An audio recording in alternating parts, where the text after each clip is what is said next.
For more than 5 decades, the faithful have debated the autopsy of the greatest band in history. Was it artistic jealousy?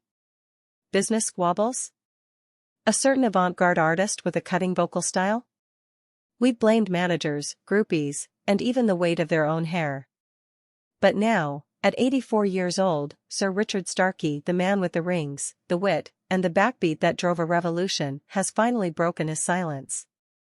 And the truth, as it turns out, is something nobody in the cheap seats ever guessed. In a raw, unflinching conversation from his Surrey home surrounded by the gardens he tends with the quiet discipline of a man who has seen everything, Ringo looked into the camera, sighed the sigh of a man unburdening a ghost, and admitted, "I wasn't just the drummer.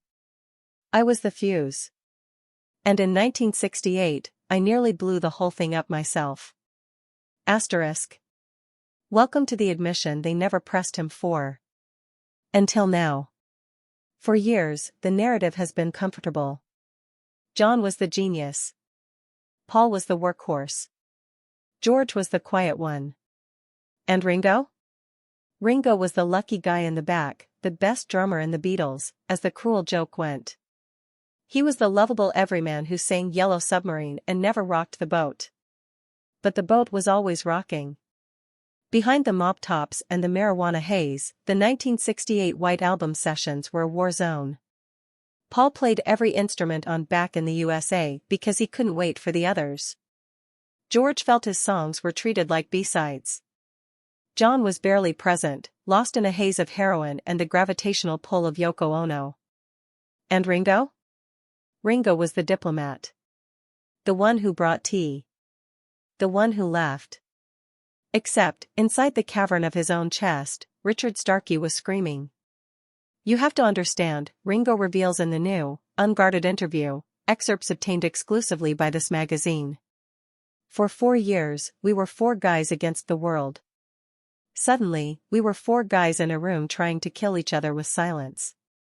Paul would look at a guitar part like he was building a cathedral. John would write a song in 4 minutes and get bored if we took 5. I was stuck in the middle, trying to find the pocket. Except the pocket was gone. Every Beatles fan knows the skeleton in the closet. In August 1968, Ringo quit. He walked out of Twickenham Studios, got on a boat to Sardinia, and didn't come back for 2 weeks. The official story has always been that he felt like a session musician, unloved, unnecessary. But the truth, Ringo admits now, is only half the story. I didn't leave because they were mean to me, he says, his voice dropping to a conspiratorial hush. I left because I was the mean one. The drinking had gotten dark. I woke up one morning after a session for Back in the USSR. I had hit Paul. Not a punch. A shove. A nasty, drunken shove because he told me the snare fill was sloppy. He was right. It was sloppy. But I was so angry. I was angry at the fame, at the booze, at the fact that I couldn't write a Let It Be. He pauses, looking at his hands, the hands that defined rhythm for a generation. George put flowers on my drum kit when I came back. He covered the whole thing in pansies and roses. He said, "Welcome home, lad." But I knew. I knew I had broken the 4th commandment of the band, thou shalt not hate thy brother. This is where the story veers off the cliff of conventional history. Ringo says the person who truly broke the Beatles wasn't Yoko, though he admits her presence didn't help the temperature. It wasn't Alan Klein or the Apple Corps mess. It was the silence. We stopped laughing, Ringo says flatly. And when the laughter stopped, the music stopped. We were brilliant, but we forgot how to be stupid. Yoko didn't break us up. The pressure broke us up. And I was the pressure valve. I was supposed to keep the beat. Instead, I let the beat break me. He offers a specific, never-before-shared detail that chills the spine. On the final day of recording Abbey Road, after the medley was finished, the 4 of them stood on the roof of the building. John was talking to Yoko. Paul was arguing with the engineers. George was looking at his watch. I looked at the 3 of them, Ringo says. And I realized I didn't know who they were anymore. They were strangers. I had spent 10 years in a car with strangers. And I thought, good. It's over. I don't have to pretend to be okay anymore. Now, at 84, Ringo is sober. He meditates. He says peace and love with a sincerity that feels earned rather than forced.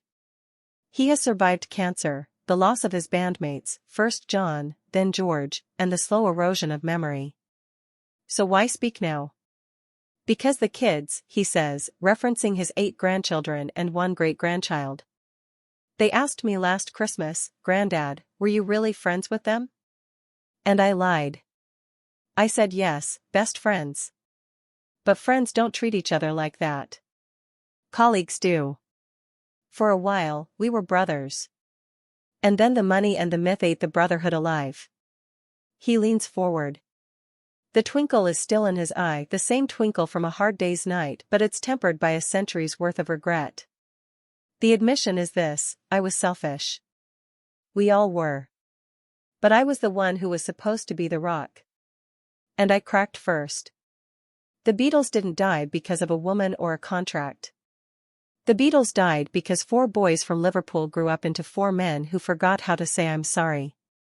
Across the Atlantic, Paul McCartney's camp has remained uncharacteristically quiet. Insiders say the 82-year-old former Beatle listened to a recording of Ringo's admission and simply said, he's being too hard on himself. But a source close to the McCartney household offers a different vibe. Paul has always blamed Linda's arrival, or John's ego, or the business. Hearing Ringo blame himself, it throws Paul for a loop. Because Paul knows the truth. Ringo didn't break them. He held them together. But if Ringo is saying he was the weak link, that means Paul has to ask, what was I? Fans on social media are reeling. Ringo was the soul, writes one user on a popular Beatles forum. If he felt like a failure, the whole myth is broken. But maybe that's the real truth. The Beatles were just 4 flawed guys who happened to be geniuses. In the end, Ringo Starr's admission isn't scandalous in the way we expect from celebrity gossip. There is no affair. No secret fortune.